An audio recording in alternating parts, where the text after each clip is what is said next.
On today's episode of the Command Center podcast, we talk joint practices, what we like, what we don't like. And then we also talk about the preseason game, how to watch them, who to watch, why they're important. Yep, harder to watch than you think. For those bottom of the roster guys. And then we talk about why wins in the preseason are not important, and maybe why they're less important than fabric softener, pumpkin, or your appendix. It all starts right now. Welcome to the Command Center podcast. I'm Logan Paulson here with Fred Smoot and Santana Moss. We are live from training camp. What's up, fans? Can you say hi?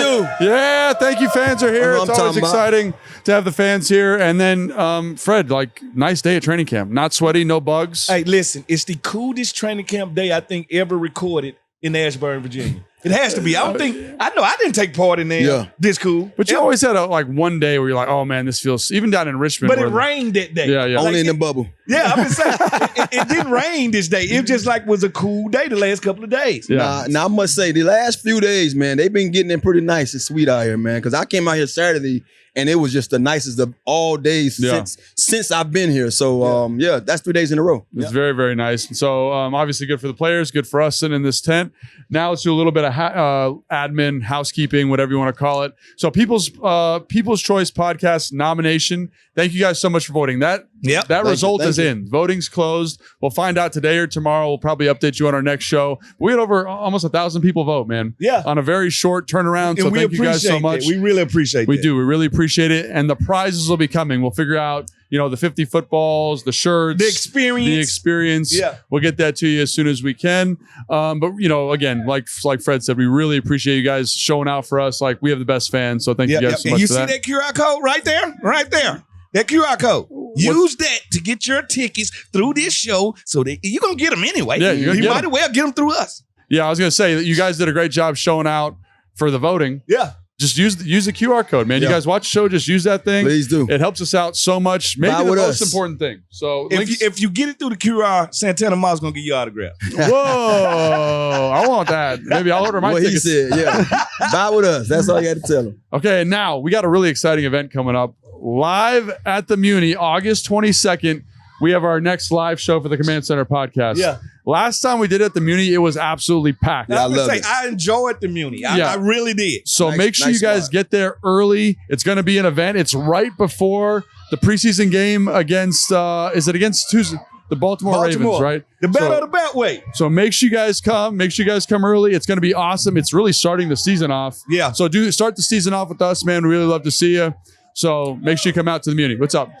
We had a fan ask if they are season ticket holders and they can't use a QR code to buy tickets. They already got tickets. How can they support us? Come out to the Muni. Yeah, come out. That's right. Come out to our shows. Yes. Yeah. We love to have you there. It's always a great event. It's a little bit different than what we do here. Yeah. And we always giving out swag. So if you want some exclusive swag, we always give them out at our show that we do on the road, especially in DC. And I tell you like this, there's nothing better than watching us live. Because if you laughing with us when you watching us, through YouTube, trust me, you're going to be in tears live listening to this clown over here. Hey, all I'm going to say is bring your tissue with you.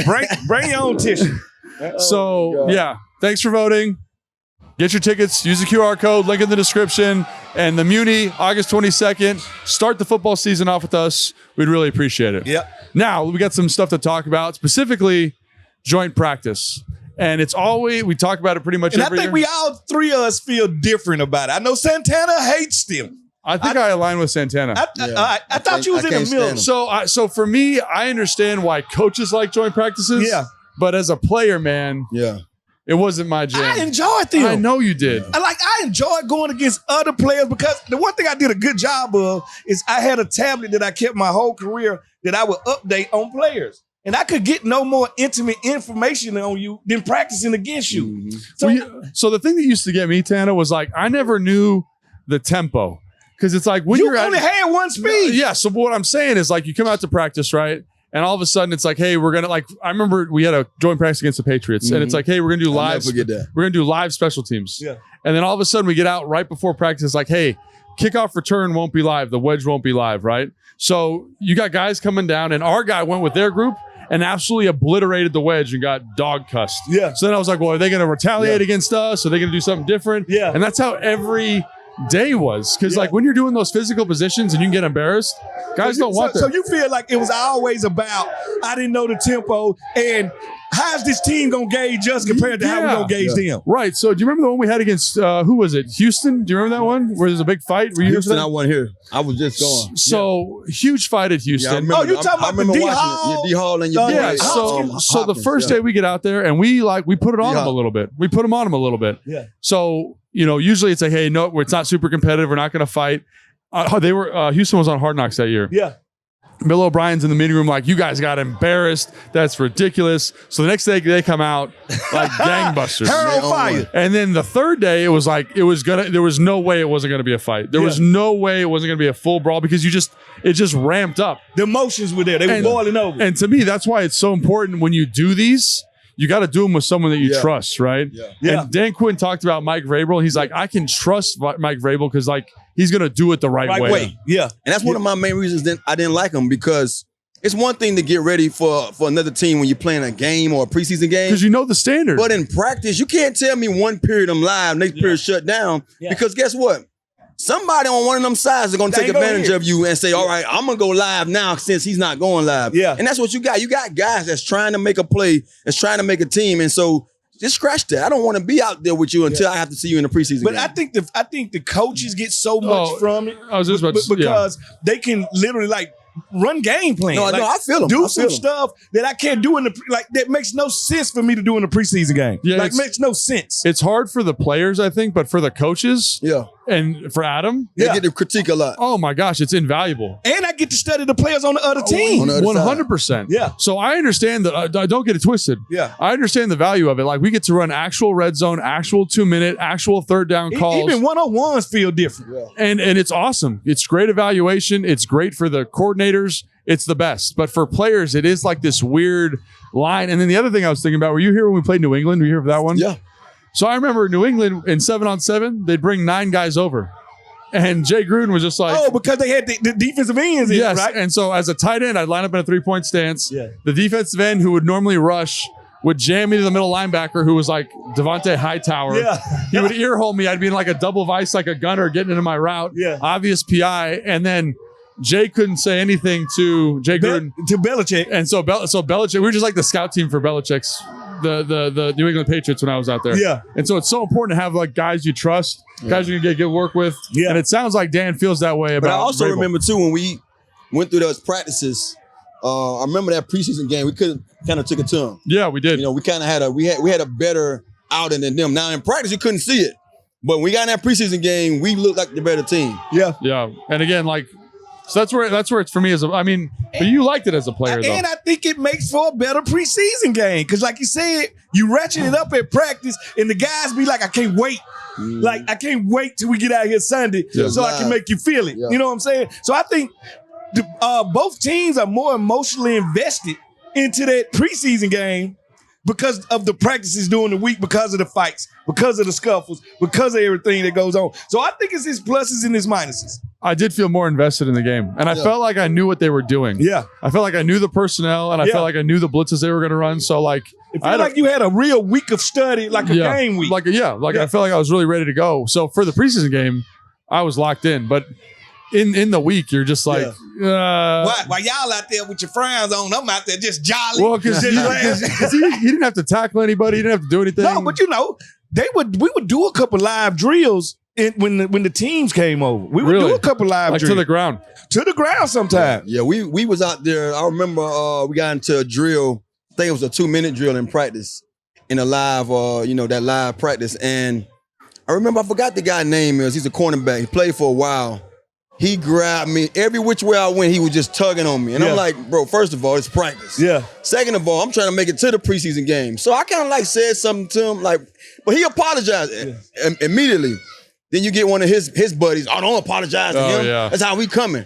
So I'm sitting there in line like, and then that started Pierre. And Pierre went at him. I say, this is what I'm talking about, man. I got these little pit bulls over here that's ready to eat somebody's face off.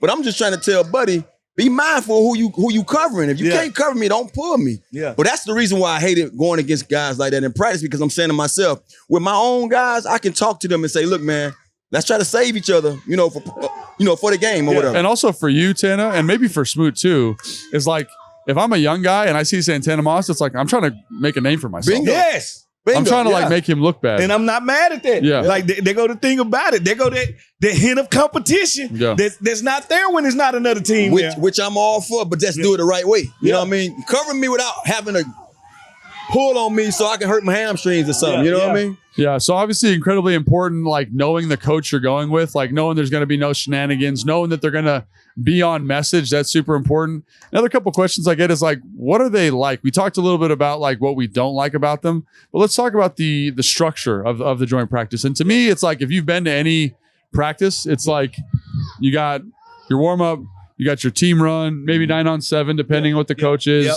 Then you do 1-on-1s. Individuals, maybe 7-on-7. And then it's like, it kind of follows a normal practice structure. A little scaly. But the practice structure follows kind of a mix of your practice and their practice. Yes. Yeah, it's a hybrid form of it.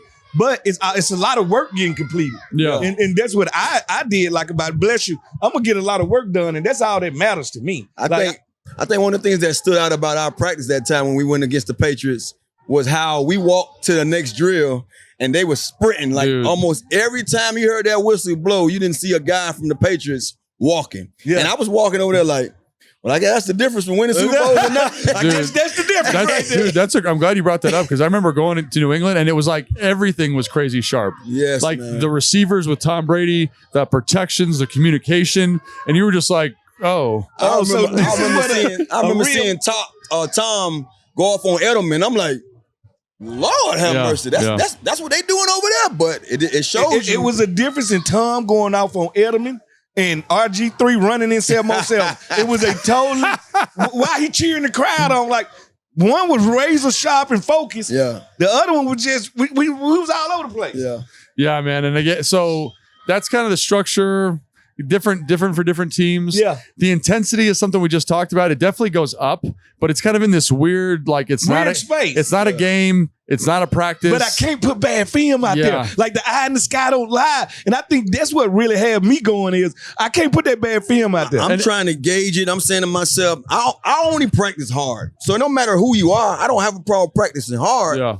I'm just trying to gauge, like, do I give the effort in this drill like I gave the effort in the last drill, which is hard to do because they're telling you, okay, we're going to take this one off. But I'm going against a guy with another uniform on. And so it's hard to take that off. Is he going to take it off? Yeah. That's the thing, too. So all of a sudden you're like, I'll go a little bit harder. He'll go a little bit harder. And then all of a sudden the drill's full speed. And that's the thing that always drove me nuts. And like Fred, you talked about this. The work's always really, I feel like the work is really good. Yeah, the work is good. The only concert, like everything about a joint practice is good. Like the work you're able to get from a playbook standpoint, the coaching, all those things are really important. The only thing is like you don't know drill to drill. That's the only negative thing about it. Everything else is positive. And I understand it's a tempo and fluctuation there. Yeah. And I totally understand. But I think, like y'all said, when you're doing it with the right team, the two head coaches are on the same, and we get the same message all the way around. Yeah. And that's what Dan said about Mike Vrabel. He said, as a coach, you want to work with someone who does it the right way and has good sessions, and that's exactly what Mike Vrabel is, you know, and like they know each other. And that's why I always enjoyed our section with the Ravens. Yeah. Because it was up-tempo. You know they're going to be physical regardless. So it was always kind of high-stakes feeling. Yeah. Yeah, so obviously really excited for the joint practice. Again, that's a great opportunity for some down-the-roster guys to flash. To get some real competitive reps and do some stuff. But then also we get to the preseason. And the preseason game is going to be interesting coming off because I don't know what they're going to do. We don't know yet who's going to play, who's not going to play. Well, usually the first team doesn't play a lot the week that you practice with a team. Because you get most of your first team reps at practice. Talk about that real quick. So this is what happened. That's why I think these practices are so good because by the time the preseason game come, I know we ain't got that first drive. Yeah. We already did our work. And we did our work in secret. And we did more detailed work. So I think what we're going to get is the second team and maybe a couple of first teams, people out there that they want to see. Maybe we play a different position, but it's going to be mostly second team, I think, start the game out. Similar to what the Chargers did. I got a real question for you, both guys. Does Jaden Daniels need to play in the preseason if we're doing all these joint practices? Because that's what they maybe the second game. Just for the process of it? Just so the new guys that didn't play with him know his cadence. Yeah. Get a little game action in. Like, because I guess it's not just for him; it's also for like Debo and Tunsil. And see, I don't want him to get in the thing where he starts off slow. Because see, Joe Burrow does that sometimes. Never play in the preseason. And the Bengals start off slow in the first 5-4 games.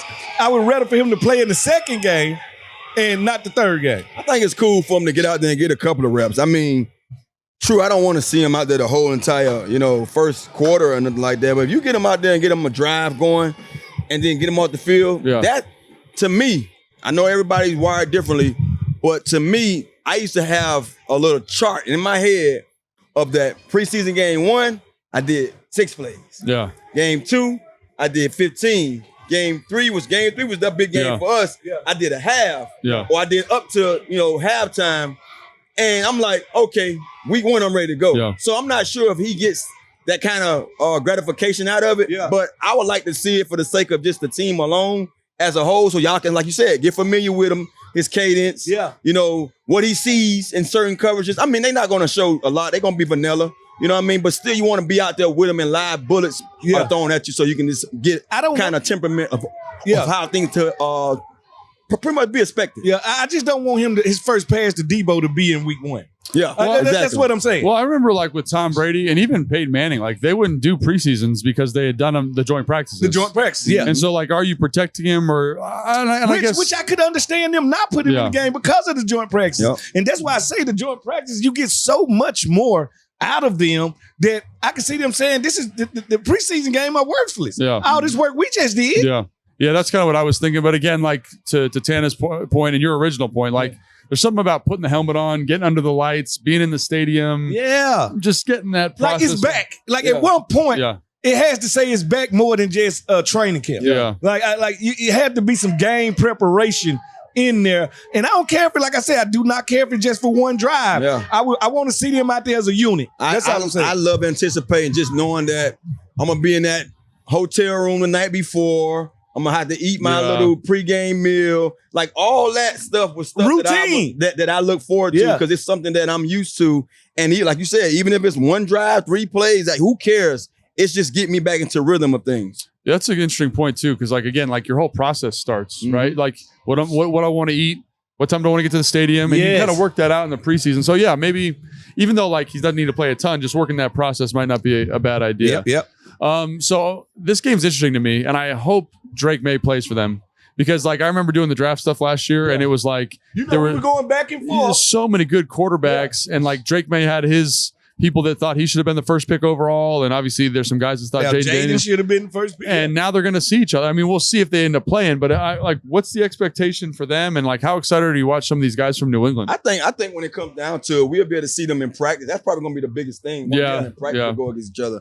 I'm not sure how much they're going to put on Drake May to go out there in the preseason game either, but practice is probably going to be must see. You know what I mean? It's going to be up tempo. It's going to be up tempo. You're going to be seeing them getting their oohs and ahs. We're going to get our oohs and ahs. But far as preseason game 1, I don't know. I really don't know what to expect because I don't know how they're looking at things going forward. Just with Drake May, having a productive year last year. I mean, he was pretty productive. So do they need to see more in the preseason game or not? I think they don't. Like you said, getting all them reps in practice, I think they're going to love that bit. And I told you, I went out on a limb and said 2024 quarterback class is the best quarterback class of all time. Yeah. I think it has a legit chance the way Bo Nix and Michael Penix and those guys. We finally get to see J.J. McCarthy. I think they're going to have a great group. But I'm interested in seeing our wide receiver group versus Christian Gonzalez and Carlton Davis. Yeah. I think that's going to be a good matchup right there. We was all high on Trayvon Henderson coming out. So watching him run the ball and Stephon Diggs. All right, so our defensive backs got some questions that need to be answered when it comes to Stephon Diggs and the rest of those wide receivers in New England. Yeah, and I think this is always like a cool opportunity. Like you're saying, I think the joint practice will touch on this too, but like Trey Amos versus a guy in Stephon Diggs who's had 6,000-yard seasons. Yeah. Like it's going to be different than the way Debo does it, right? Yeah, most definitely. And totally like, how does he match up with someone who's like got that nuanced route running? And I'm not saying Stephon Diggs is still a top 10 wide receiver, but no, he can run routes. Still a good player. Yeah, he can run routes. He got that dog in him. You know what I mean? He one of those guys. He gonna bring his hard hat in his lunch pail. Oh no, you better get ready when Stephon comes. And here go a fun fact, y'all. The state of Maryland say it's all about crab cakes and football. Well, Stephon Diggs might be the closest thing to a Hall of Famer that they have. Like they have 0 Hall of Famers in the state of Maryland. Stephon Diggs is the closest they got. That's kind of unbelievable, actually. Almost there. Yeah, that is unbelievable, right? Almost there. So I think that work, like that's the matchup, like in the week of practice. I'm excited to watch. Like I don't know how much they'll play in the game. That's the thing about these preseason games, like coming off a joint practice, especially, like how much are they going to play? But I'd love to see that matchup, how the defense handles it. Yeah. You know, Will Campbell, right? Yeah. He was the 4th pick overall this year. The tackle with short arms. Yeah. Like, do we put him in the blender in one-on-ones? Like, I don't know. No. Do we sprinkle a little Frankie Louvu on him? Yeah. Do Frankie jump over him and say like all I'm saying is it's some good tests when it comes to New England. They have rewired and rebuilt their roster. There's going to be a respectable team. Yeah, and so the other thing I'd say too, like if the starters aren't playing, right? I had a fan today actually out on the field here ask me like, who should we watch in the preseason? Obviously, I like to watch the other team because like the draft and the young players they've added and how to build a team. Yeah. But for the Commanders, to me, it's literally like just those fringe guys. Yeah. Like watch your Tyler Owens, watch your Kane Madranos, watch Brooks at receiver. Yeah, watch Brooks, watch Bill at running Bill, back. That's exactly right. Chris Rodriguez, can he make a name for himself, right? And so Mike Strachan, the big tall wide receiver. Some of 22, we was talking about earlier. Golly, what's his name? Yeah, from UCLA. Yeah, but little running back. So all those guys I think would be really interesting if you're a Commanders fan, because all those guys are fighting for their lives. Yeah. So they should be putting their best foot forward. Who makes the big play? Who finds the explosive opportunity? And again, like that's why I like the preseason is for those guys. No, I like to watch these guys. And listen, every guy out there has a chance to turn themselves into Victor Cruz. We watch Victor Cruz take a preseason, beat people like a drum, and turn into a Pro Bowl. Yeah. And so another question I got from a fan out here on the field today was, how do we watch a preseason game? We just talked about watching some of the guys. You know what I mean? Who you should be looking for, names you should be looking at. But, like, what are the coaches looking for in a preseason game? I think one of the biggest things, we talk about this every year, alignment and assignment. You know, how do you follow instructions? Yeah. How do you pay attention to detail? You know what I mean? The things that we see these guys out here practicing for, that's some of the same things coach gonna be like, let me see if I can put him in a game in the heat of the moment and he remembers his assignment. Yeah. Or third and long, he knows that we had to check off on something because we saw something different. You know, do he know everything? Yeah. Is he ready for the test? Is he ready to be quizzed on the fly? You know, and I think that's what preseason games are. Yeah. Because some of the things you can't really predict the outcome of what's going to happen or what's going to transpire. Yeah. And can we change things on the fly? Sorry, Tanner. Everyone's excited about Jaden Daniels walking by. I totally understand. When a Jedi is in your presence, things happen like that. Things happen like that. But I think when it comes to a coach looking at a team, looking at his team, he want to see, can the players, the young players, correct the mistakes they make at practice. And you know what? They will get players cut continuously making the same mistakes. Can you go correct yourself on the run in 4 quarters? And can you bring from what you do on the practice field to the game field? And I think the other element here that, like, I couldn't agree with both you guys more. Alignment, assignment is the main thing. Yeah. I also think there's a physical element, though, that you want to see. Like, I think about Kane Madrano. We've talked about him on every show. Yeah. At practice, he looks amazing. Like the way he covers, the way he moves. He's got great ball skills. Yeah. I want to see him put the Rydell on. You want to see him swap paint. That's what I want to see, man. You know what I mean? Like, can he figure it out? Yeah, that was the question coming out of college. Yeah. And and the other one is like running backs too, is like the physicality of the position. Yeah. Can we pick up a blitz? How do we break a tackle, right? Because everyone says Bill looks great out here, and he does. Yeah, but it's a pillow fight. Yeah. Like you're right. It's a certain positions on the football field I can't gauge until it's real. Yeah. Like I can't gauge a running back and tell you how good he is until I see him run behind his pads. Or even like with the offensive line, Tana. Yeah. Like any position that requires a certain amount of physicality, like I gotta see it. I think that's one group of guys that they don't get a night off. You know what I mean? It don't matter. It don't matter if this is an exposition or if it's the real thing. the offense and D-line don't get a night off. So that's going to be very interesting too, just to see, you know, we keep talking about depth and how many guys that we have. Yeah. It's going to be great to see the different lineups that they throw out there together. You know what I mean? Maybe some of those guys who projected to start don't even play at all, you know, depending on if Jaden's out there or not. Yeah. Or maybe they do. Maybe they still protect the other guy, you know. Marcus. Yeah, Marcus or whoever else going to be, you know, the second or third guy. These pass and these practices give guys like Connolly a chance to change the narrative. All right? Yeah. Because I can only show you I'm physical by actually being physical. Yeah. All right. So that's why I like padded practice. That's why I like the game situation. It gives players like that saying to say, no, I'm actually ahead of where you think I am. I just couldn't showcase it because we ain't have pads on. Man, Jaden Daniels is a rock star. Is popular out here. Listen, you earn that. You don't just get that. Like, I'm kind of disappointed that he's out here because I can't hear your guys' great analysis while he's talking. It's so loud. Now it's starting to quiet down. He must have gone inside. The other thing is, like, you talked about this on the Command Center show, Tana, is like, you know, when you were a veteran, you got to sit back and kind of watch the young guys play. Yeah. How do those young guys, those guys that are trying to make a practice squad, maybe trying to make the, you know, the sixth linebacker, the fifth linebacker, the fifth edge rusher, how do those guys stand out to you? Yeah. And make and say, I deserve to be on the roster? Yeah, we always. I'm pretty sure y'all did the same thing in y'all room, but we took pride in our room to see our guys excel that night. Yeah. You know what I mean? Especially if we know you're gonna get a lot of reps. Like, this is your time to show coaches that, like you say, the eye in the sky don't lie. So put good stuff on tape. Which we didn't use the stuff where we used something else. Yeah. But I used to love, man, just watching those guys. Like, we had a guy we called Bombs Over Baghdad. I'm not sure if you was around. We had that one wide receiver. He was from Atlanta, Georgia. And he was a rapper. Remember, I forgot his name. Was it Ross? Reed or Red or one of them like that. But Bombs Over Baghdad. He would get on the field and he was gonna bomb somebody. Was it Ross? Rocket Ross? It wasn't Rocket Ross. No, it wasn't Ross. You remember him though, right? Yeah, I remember. Because it was the same type of deal, man. Yeah. But we just love to see our guys have a good night. So that's what I'm looking forward to seeing. Those guys are gonna get more opportunities to say, okay, I'm making a case for one of these positions. I'm making a case for the practice squad, whatever it may be.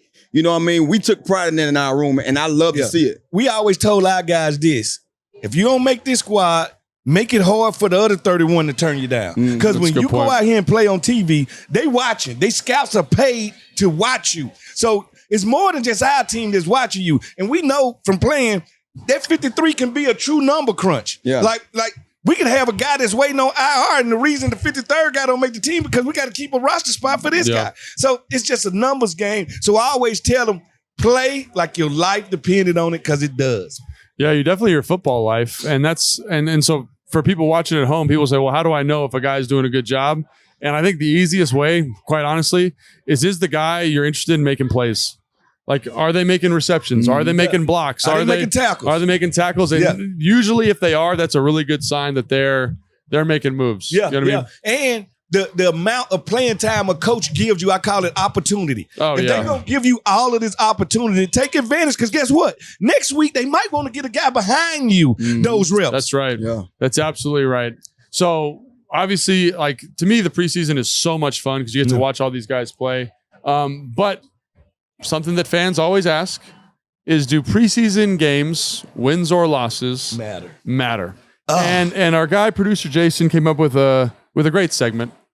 And it's, because Jason thinks that this doesn't matter. And I agree with Jason. Preseason games, wins and losses don't matter. But the wins and losses purely don't matter, but the play matters. The scoreboard does not matter. No. Like, it could, but if the play matters. But it feel good if you win. It does feel good if you win. But I think about, so a great example is the Hall of Fame game, right? Yeah. If you are the Chargers, you feel great because everyone held the standard of play. Yeah. Right? You were physical, you were tough, you were well executed, you made plays. If you're Detroit, as a coach, you're probably pissed off. Coach Campbell, he got on him. He because told him it was a mess. Yes. It wasn't. And guess what? Everybody felt like Detroit were going to take a little step back, because when you lose your offensive coordinator and your defensive coordinator, you got to get two new coordinators with a whole new system in here, and you lost Ragnow. Listen to me. The center Ragnow retiring is going to be one of the biggest reasons that they take a step back. But what I will say is that Penei Sewell didn't play. Jamison Williams didn't play. Jared Goff didn't play. Yeah. So ultimately, I think Brown didn't play. ultimately, I think they figure it out and they play good football this year, the Detroit Lions. Yeah. But I think to your main point is like I remember playing in preseason games and we'd lose the game, but like we played a physical, tough, competitive bout. Yeah. And just the ball didn't go our way. And I feel like as a coach, you can be happy with that, right? Yeah. Yeah. I mean, it's like this, man. Although it doesn't matter, you still feel so good coming off of that preseason game when you got to win. Now, that first day of back to camp just makes everybody have a pep in their step. Yeah. And when you don't, trust me, you don't want to be out there because now coaches, they have one. They want to chew you out for every little thing you do, and they're gonna call out. This is the reason why you look like this in the preseason. This is the reason why we couldn't line up. So I think one of the things that matter to me more so than winning the game is just looking the part. Going, like I said before, lining up in the right place, carrying out my assignment, playing with the right kind of intensity. Yeah. You know, if you go out there and play with like your hair on fire, although it's a preseason game, if you give us a chance to win the game, then I have nothing to say about if we don't. And I think that's a great point because like it doesn't matter like you winning or losing the first preseason game doesn't matter if you doesn't mean you're going to the Super Bowl. Yeah. But I do think it's definitely a vibes thing in the building, which is important. But in honor of the preseason, we're going to do a draft. We have a special guest coming on today. It's no longer intern Caroline. It is regular Caroline. It is producer Caroline. So Caroline, thank you so much for coming out. And the reason Caroline's here is because we're going to do a draft of things, much like the preseason wins and loss record, that does not matter. They just don't matter anymore. Yeah, it's going to be intern Caroline for this show forever. Sorry, Caroline, because I don't want to remake the graphic, so it's just going to be intern Caroline.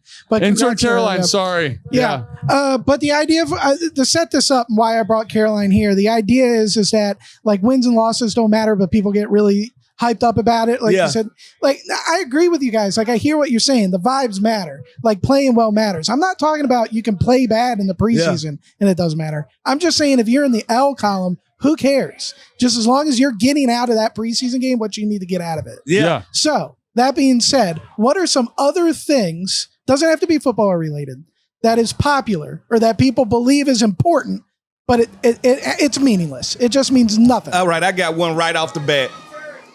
Your appendix is useless. Actually, they found out that it's not useless anymore. All of a sudden, it wasn't useless for 30 years. Now we need it, what, for tear ducts? No, Why it's we like, need the appendix? I was just read an article about it. It's like the backup brain for your gut. So like, let's say you get sick, right? Yeah. And you get like diarrhea, for example.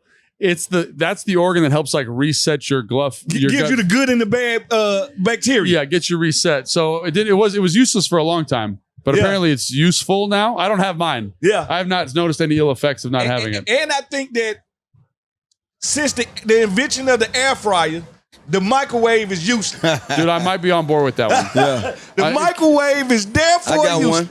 Your wisdom Are we drafting or are we just saying stuff here? Just say stuff. So what you say, your wisdom too? Your wisdom too. They've been useless. They used. I'm saying he said call something out. I mean, Have you got yours out, by the way?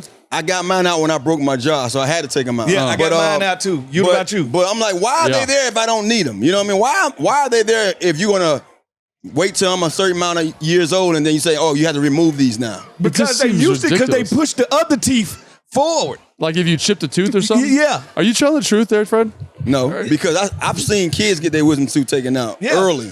Because they started to push the jaw and the teeth forward. That's why they say, let's take them out. Yeah, but like I'm saying, I guess what are they for? I guess they don't have no if you were like a Neanderthal or something. Yeah, and like, you couldn't take them out. And no, but you had like a chipped tooth or a dead tooth, and then maybe it pushes out. I don't know. We're not dentists. Now, so you're gonna use that like a spare tire? Yeah, maybe. Caroline, what we got? What's useless? Okay, here's my useless take. You got to talk loud. It's hard to hear. The spelling bee. Like, why are we glorifying the spelling bee? There's a national spelling bee, and it's such a big thing, at least like in Loudoun County Public Schools, that you have a spelling bee. And just like, where are you going with all that information? What are you doing with to me, it's like curling or something. It's like the pole vault, the 100 meter. Like, why do we care about it? It's like a sporting event. No, she's correct. Like, we have never had a spelling bee king to be president. We have never had the spelling bee king to be a CEO of a Fortune 500 company. You just spell words. It's also like, why is chess important? It's the same thing. It's so chess has. Why is it different? Why is it different? Chess has strategy. No, hold on. Why is it different? Because if a computer can beat anybody in the world in chess, it's just math, right? So like, it's the same thing with spelling. You're just memorizing words. It's just a cool parlor trick. Yeah. So like, I don't know if I agree with cool this. parlor trick. You've ever been out and you're like, oh, can you spell mitochondria? No, you can't. If I could spell, I'd be like, hey, if I was at a bar and I wasn't married, I'd be like, hey, ask me to spell anything. Ask me to spell anything. I would say if you did it at a bar, I'd be like, sit down. Like, we don't care how good you are at spelling. It's useless. If I could spell mitochondria, I'd be spelling that all the time. Let me ask you this. Is it any one career that because you're the best speller in the world, you're going to get? So now I think you can make an argument that spelling in general is useless because you have like word processors, you have all this spell check stuff. Autocorrect on my phone. Right, but I'm saying if in a competitive event, which is the spelling bee, it's that you're trying to see who the best speller is. Yeah. It's a competition. You get what I'm saying? But it's a competition for something that has no end game. It's the same thing. But it also helps you down the line. I mean, I get what you're saying. It has no end game far as you can't do nothing because you're the champion speller. The spelling bee, but you get smarter. I mean, you know how to spell words. You know when you have to write a paper or you have to text somebody, you ain't gonna be looking and saying, "Hey, help me spell this word." Because I know I have problems all the time spelling. And I'm sitting there, I'm like, "Damn, without my phone, I'm useless." No. I understand what you're saying, but you weren't gonna go. Let me call the spelling bee champion of '86. You ain't gonna call and find out this word. But I'm saying for that speller, for that person who won the spelling bee or who competed and learned something while he was doing so, it makes him that much smarter to me. Wait, okay, we're way off track here. The point Caroline is making is spelling useless. No, it's the spelling bee. But I'm saying the spelling bee is useless. Yeah, we have other ways. I agree with Caroline. But it's all perspective though, because there's certain people that think like football is useless. So you ever met somebody who doesn't know anything about football? They completely don't. They don't. But look sports. at how much.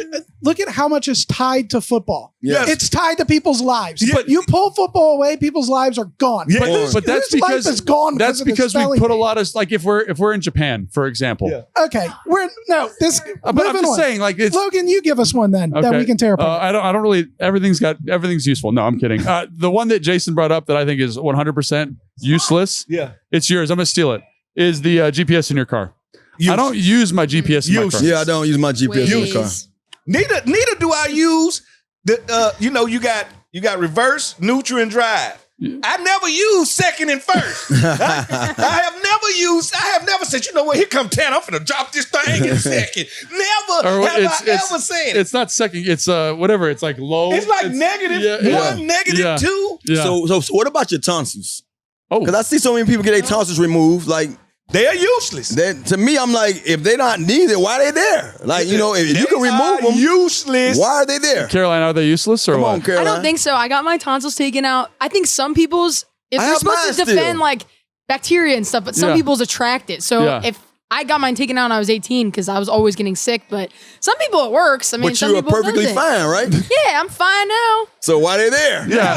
why two kidneys? You don't even have them no more. Yeah. All right, Caroline, what we got? We got another one? Okay, yeah, let's do another one. I like the GPS thing because I'm Team Waze, and just no one cares about that anymore. I knew I liked you, Caroline. Team Waze too. No, I put their Waze on even when I know where I'm going. Jason wrote this one. I thought this was good. The periodic table. When you learn that in middle school, that is pretty wild. So it is pretty wild.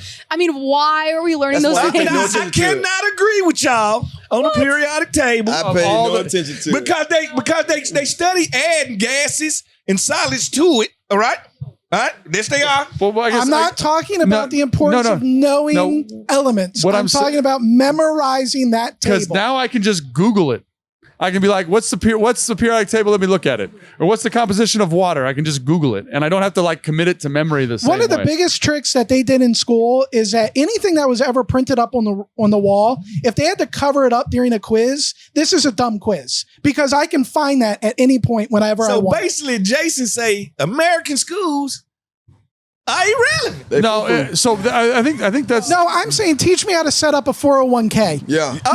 Don't teach me about lava being magma. I don't care about volcanoes. Well, I think it's ultimately like, if like, for example, in math, like word problems, everybody hates word problems, right? But the reason you're getting that information is because it's teaching you how to critically think and solve a problem, right? If it's just straight memorization, now in the land of Google and AI. It's like it's useless. I can look that up anytime. Let me ask you guys a question. How do you feel about long division? Because that is kind of insane. That was like a major part. It's not useless. It's useless because all I need to do is learn how to add and subtract. Huh? I don't need to do none of that long division. You gotta know how to divide. You gotta know how to multiply. Last time I checked, in my bank account, I was not doing long division. Like what I was doing was minuses. I'm gonna tell you what's irrelevant.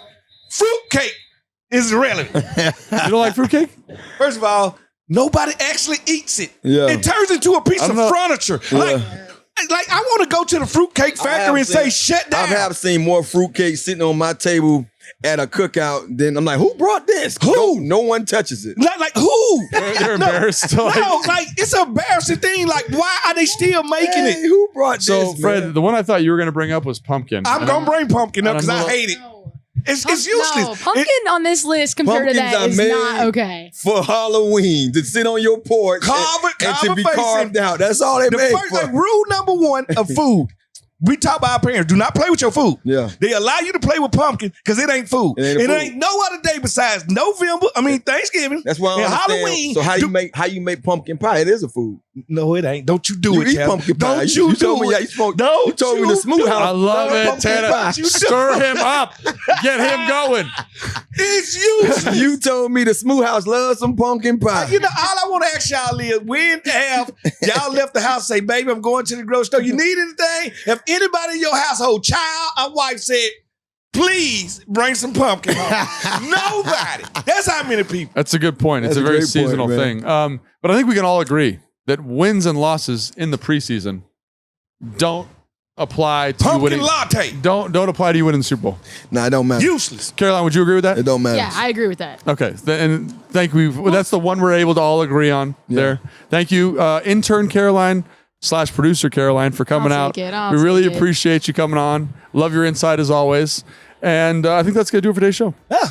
Yeah, everyone feel good about it? Yeah, I feel good about it. Anything anyone want to say? We getting into football form right Yes, now. we are. We're getting into football. Just like they going through training camp right now and getting into football shape, we whipping ourselves into shape. And I promise y'all, in 3 weeks, we'll be in top shape, ready to go. Yeah, we'll be ready to go. Make sure you buy your tickets using the QR code or link in the description. We only been going all year, all season long. I'm trying to give us some leeway, guys. I'm trying to give us leeway. 100%. I know, man. I want to go against the grain a little bit. But thank you guys so much for liking, subscribing, watching. We really appreciate your support. It's awesome. You know, for me, I'm not a very famous person, Tana. You are. But when I walk through here, everyone's like, love the show. Love Santana Moss. Love So Smooth. You guys are doing a great job. Thank you guys so much for watching. Really appreciate it. You are more famous than you give yourself. Yeah. Thank you. But that's going to do it for today's show.